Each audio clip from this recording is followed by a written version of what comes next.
உங்களுக்கு ரொம்ப பிடிச்சவங்க கிட்ட எப்படி ஒரு கான்வர்சேஷனை ஸ்டார்ட் பண்ணணும்னு தெரியாமல் யோசிச்சுட்டு இருக்கீங்களா? பார்க்கவே சுமாராக இருக்கான், இவன் எப்படிடா வச்சான், ஒரு சூப்பர் பொண்ணு கூட சுற்றிட்டு இருக்கான், எல்லாரும் அவங்ககிட்ட ரொம்ப ஜாலியாக சிரித்து பேசுகிறாங்க, ஆனால் நம்மக்கிட்ட யாருமே பேச மாட்டாங்களேன்னு நினச்சி ஃபீல் பண்ணியிருக்கீங்களா? உங்களை விட ஸ்கில்ஸ் ரொம்ப கம்மியாக இருக்க ஒருத்தன் எப்படி உங்கள் ஆஃபீஸில் ஹையர் பொசிஷன் போகிறான்னு தெரியாமல் குழம்பி இருக்கீங்களா? இந்த எல்லா கேள்விக்கும் இன்னைக்கு பதில் தெரிஞ்சுக்கலாம் வாங்க. டேல் கார்னகின்னு உலக புகழ்பெற்ற ஒரு ரைட்டர் எழுதின how to influence and influence பீப்புள்ங்கிற புக்கில் எப்படி மக்களை நம்ம பக்கம் அட்ராக்ட் பண்ணணும்னு சொல்லியிருக்காரு.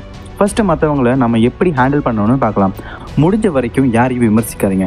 ஏன்னா மற்றவங்க நம்மளை விமர்சனம் பண்ணுறதை இங்கே யாரும் விரும்புறதில்லை. மற்றவங்க கிட்ட பேசும்போது அப்பப்போ ஒரு சின்ன குட்டி ஜோக் சொல்லி அவங்கள சிரிக்க வைங்க. நீங்களும் அவங்க கிட்ட பேசும்போது ஒரு சின்ன ஸ்மைலோட பேசுங்க.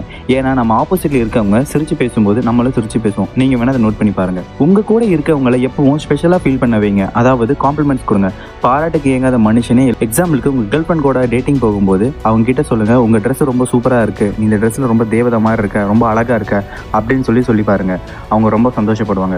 உங்கள் பர்ஃப்யூம் ரொம்ப நல்லா இருக்குன்னு உங்கள் ஃப்ரெண்ட்ஸ் கூட பேசும்போது சொல்லி பாருங்கள். உங்கள் ஃப்ரெண்ட்ஸ் மூஞ்சில் ஒரு சின்ன ஸ்மைலை நீங்கள் இப்படி சின்ன சின்ன விஷயத்துக்கு காம்ப்ளிமெண்ட்ஸ் பண்ணுங்க. ஒன்றும் இல்லை, உங்கள் அம்மா கிட்ட இன்னைக்கு சாப்பாடு சூப்பர்மா, ரொம்ப நல்லா இருந்துச்சுன்னு சொல்லி பாருங்கள். அவங்க ஃபேஸில் ஒரு ஹாப்பினஸ் தெரியும். நீங்கள் ஒர்க் பண்ணுற பிளேஸில் உங்கள் மேனேஜர் உங்கள் ஒர்க்கை பார்த்து பாராட்டும் போது, இதெல்லாம் ஒன்றும் இல்லை சார், இல்லை நீங்கள் சொல்லிக் கொடுத்த மாதிரி தான் பண்ணேன் அப்படின்னு சொல்லி பாருங்களேன். அவ்வளோதான், நீங்கள் தான் உங்கள் மேனேஜருக்கு ரொம்ப பிடிச்ச பர்சனாகவே மாறிடுவீங்க. இது வரைக்கும் மற்றவங்க கிட்ட எப்படி நம்ம கான்வர்சேஷனை ஸ்டார்ட் பண்ணணும்னு பார்த்தோம். இதுக்கப்புறம் அவங்களெல்லாம் நம்ம எப்படி அட்ராக்ட் பண்ணணும்னு பார்க்கலாம். மற்றவங்க கிட்ட அக்கறை காட்டுங்க. அவங்க என்ன பண்ணுறாங்க, என்ன சாப்பிட்டா பிடிக்கும், என்ன கலர் அவங்களுக்கு பிடிக்கும், இப்படி அவங்க சம்மந்தப்பட்ட எல்லாத்தையும் கேட்டு தெரிஞ்சு வச்சுக்கோங்க. ஃபார் எக்ஸாம்பிளுக்கு அவங்க பர்த்டே டேட் என்னன்னு கேட்டு தெரிஞ்சு வச்சுக்கிட்டு அவங்க பர்த்டே அன்னைக்கு அவங்களுக்கு பிடிச்ச கலரில் ட்ரெஸ்ஸு இல்லைனா கிஃப்ட் ஏதாச்சும் வாங்கி கொடுக்கலாம். இப்படி வாங்கி கொடுக்கும்போது உங்கள் லைஃப் பார்ட்னருக்கு இல்லைனா உங்கள் ஃப்ரெண்டுக்கு உங்களை ரொம்ப பிடிச்சி போயிடும். அவங்க பர்த்டேக்கும் நீங்கள் விஷ் பண்ண மாதிரி ஆச்சு, ஒரு கிஃப்ட்டும் அவங்களோட டேஸ்ட்டுக்கு நீங்கள் ப்ரெசென்ட் பண்ண மாதிரி ஆச்சு. நீங்கள் அவங்களுக்கு இம்பார்ட்டன்ஸ் கொடுக்குறீங்கன்னு அவங்களுக்கு தோண வச்சுட்டா மட்டும் போதும். மற்றவங்க நேமை எப்போவுமே ஞாபகம் வச்சுக்கோங்க. அவங்க நேம் சொல்லி அவங்களை கூப்பிடுங்க. ஒரு வேளை அவங்க நம்மளை விட ரொம்ப பெரியவங்களாக இருந்தாங்க, வயசில் ரொம்ப பெரியவங்களாக இருக்காங்க அப்படின்னா கமலா அக்கா, கமலா ஆண்டின்னு அவங்க நேம் சொல்லி கூப்பிட்டு பாருங்கள். இல்லை அவங்க நீங்கள் ஒர்க் பண்ணுற பிளேஸ்லேயே ரொம்ப ஹையர் பொசிஷனில் இருக்காங்க அப்படின்னா சார்னு சொல்லி கூப்பிடாம அவங்களோட பேரை சொல்லி கூப்பிடுங்க.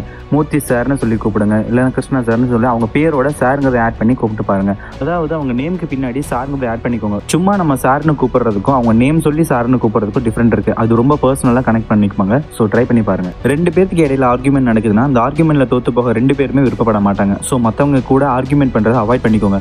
முக்கியமாக அப்படி ஆர்குமெண்ட் பண்ணாலும் அவங்கள அவமானப்படுத்துகிற மாதிரியான வார்த்தையெல்லாம் எதுவுமே யூஸ் பண்ணிடாதீங்க. அப்புறம் அந்த ஆர்குமெண்ட் ஒரு ரிலேஷன்ஷிப் பிரேக்கப்புக்கு கூட காரணமாக மாறலாம். நீங்கள் ஒரு மேனேஜர்னு நினச்சிக்கோங்களேன். உங்களுக்கு கீழே ஒரு 60 பேர் கிட்ட ஒர்க் பண்ணுறாங்கன்னு வச்சுக்கோங்க.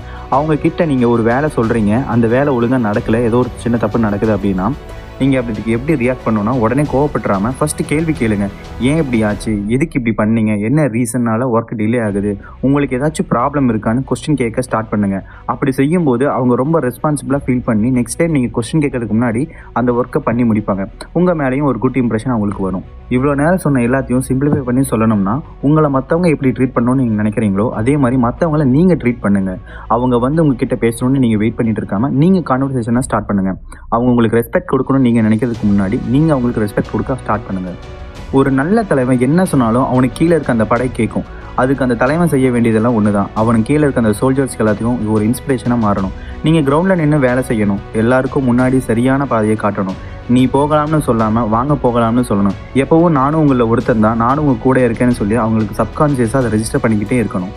நீங்கள் உங்கள் லைஃப்பில் பார்க்குற ஒவ்வொரு லீடரும் இதை தான் ஃபாலோ பண்ணிகிட்டு இருக்காங்க. நீங்கள் ஒரு லீடராக ஆகணும்னா இதை நீங்களும் ஃபாலோ பண்ணி தான் ஆகணும்.